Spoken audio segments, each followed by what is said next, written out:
Hello everyone, আমরা অনেকেই কাস্টমারদের জন্য কোনো আসলে স্ট্র্যাটেজি ডিফাইন করে রাখি না। যদিও অ্যামাজন প্রাইভেট লেভেল বলেন, অ্যামাজন এফবিএ বলেন, অ্যামাজনই আসলে সমস্ত হ্যাসেলগুলো নিজেরা নিয়ে নেয়। অর্থাৎ অ্যামাজন শিপ করে কাস্টমারের কাছে এবং ইভেন রিটার্নও ওরা নিজেরা হ্যান্ডেল করে।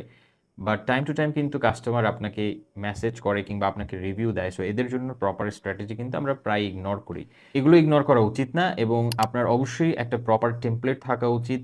যেই টেমপ্লেটগুলো ভিন্ন ভিন্ন সিচুয়েশনের ক্ষেত্রে, ধরেন কেউ একজন বাজে রিভিউ দিল, তাহলে তার জন্য একটা টেমপ্লেট থাকা উচিত যে কী ফরম্যাটে আপনি তাকে রেসপন্ড করবেন। প্রাইভেট ফিডব্যাক কেউ একজন দিল আপনাকে, তার জন্য কিভাবে রেসপন্ড করবেন। কেউ একজন হয়তো আপনাকে সরাসরি মেসেজ করলো কোনো একটা কোয়েরি জানার জন্য, সো তাকে কিভাবে রেসপন্ড করবেন। আপনার রেসপন্সের এই যে রেসপন্সেসগুলো, এগুলো টোন কীরকম হবে, স্টার্টিং কীরকম হবে, এন্ডিং কীরকম হবে, কারণ এই জিনিসগুলো কিন্তু আপনার ব্র্যান্ডিংয়ের যে থিমটা সেটা কিন্তু একটা ভালো জায়গায় নিয়ে দাঁড় করায়। সুতরাং এই ছোটো ছোটো জিনিসগুলো অবশ্যই ওভারলুক করবেন না। আপনার কাস্টমার রিলেভেন্ট যত ইনফরমেশন আছে সেই সমস্ত ইনফরমেশনগুলোর জন্য প্রপার স্ট্র্যাটেজি নিয়ে চিন্তাভাবনা করেন। Thank you.